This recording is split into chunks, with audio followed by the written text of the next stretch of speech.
Few friends, fewer dramas, more peace. I don't hate people, I love peace more. Solitude isn't emptiness, it's space. You nod with any of those? That quiet pull toward your own company? It's the first sign you might belong to the silent circle, those who find strength in smaller circles or solo moments. Science whispers you're not broken. You're wired with a rare superpower that most people spend years chasing. The silent circle feels different. You get that phone buzz for a group hangout, but instead of excitement, it's just heavy. Like you'd rather curl up with a book, take a long walk alone, or lose yourself in thought than force small talk that goes nowhere and leaves you emptier. A 8-year-old woman shares, "Last time I went bar hopping with friends, I came home crying from exhaustion. Now I have one best friend I meet every 2 months. That's enough for me to feel truly connected." A 4-5-year old driver says, "I drive alone 95% of the time. My wife is my closest friend. I don't need anyone else to feel complete." A 6-9-year-old smiles. "My parents taught me, my opinion matters more than others. At 69, I'm still happy on my own, with a life full of quiet meaning."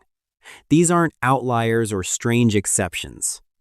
Research from the University of Chicago shows we often confuse loneliness, that aching, painful void where social needs go unmet, with chosen solitude, where small circles or solo time feel like home base.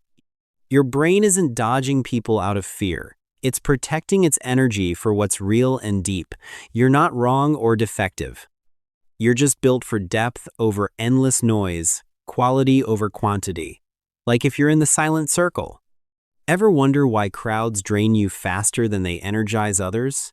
You hate small talk, don't you?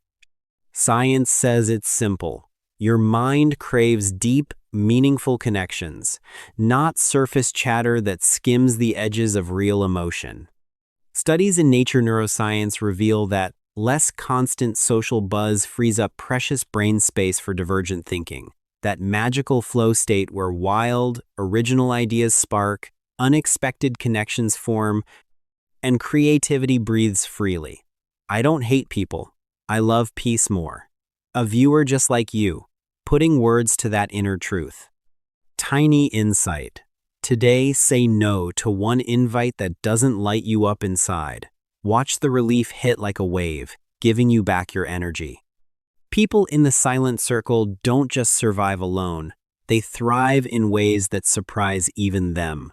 Einstein called solitude the spark for creative minds, and modern research backs it fully.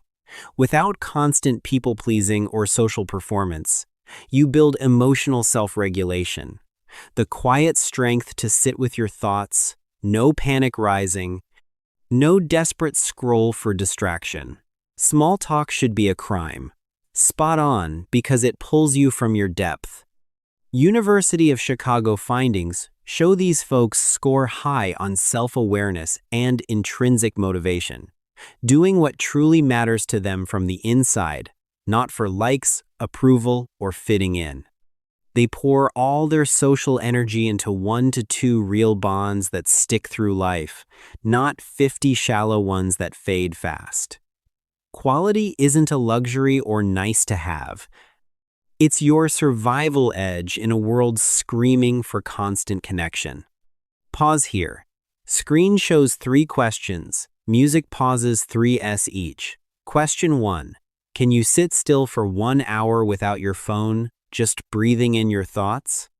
Yes. Welcome to Solitude Superpower. Your mind finds calm in quiet. No. You might be dodging drama without realizing it yet. Question 2. Weekend vibes. Loud party with strangers or reorganizing books at home in peace. Books, hello silent circle. That's your natural recharge. Question 3. Got 1 to 2 people who'd listen to you at 2 a.m. without judgment. Yes, quality beats quantity every time. You've nailed the essentials. No time to nurture your small circle with gentle intention. Comment your yes count below. 1 to 3, how many landed true for you? This superpower isn't bulletproof, and that's okay to notice. National Institute on Aging studies link chronic isolation feelings, not healthy solo time, to foggy focus, health dips over years, even cognitive shifts we don't always see coming. But here's the beautiful flip. Silent circle folks often end up with deeper, more lasting ties because they connect from a place of fullness, not desperate need to fill a void. Solitude isn't emptiness, it's space. Check in honestly. Do your few bonds leave you feeling truly seen and valued? If not, try one gentle reach out today, to that one person who gets your quiet world without needing explanation. Here's where it gets wild and deeply exciting. Less friend frenzy means more room for pure genius to unfold. Neuroscience shows solo time boosts imagination exponentially, like Beethoven composing symphonies in silence or Newton under an apple tree tapping flow states that change the world. You're not missing out on inspiration from crowds. You're brewing it deep inside, where ideas can grow without interruption. Few friends, fewer dramas. More peace. Research on 30,000 plus people found small network solitarians often outpace big circle folks in emotional resilience, stronger boundaries, and life satisfaction. You've got self-concept clarity, that rare gift of knowing yourself without constant external mirrors or validation. Tiny action. Carve 20 minutes solo tomorrow. Let one quiet idea bloom without forcing it. No pressure, just space. The world pushes packed calendars and endless social feeds, but the silent circle thrives on quieter rhythms that suit your wiring. Harvard-linked studies affirm alignment with your true needs matters far more than raw numbers of friends. Your 1 to 2 soul seers plus that rich inner world? That's not lack. That's winning on your terms. Some people need daily crowds to recharge and feel alive. You need space to process emotions, create freely, and breathe without pressure. Neither way is broken or superior. You're not defective, you're divergent.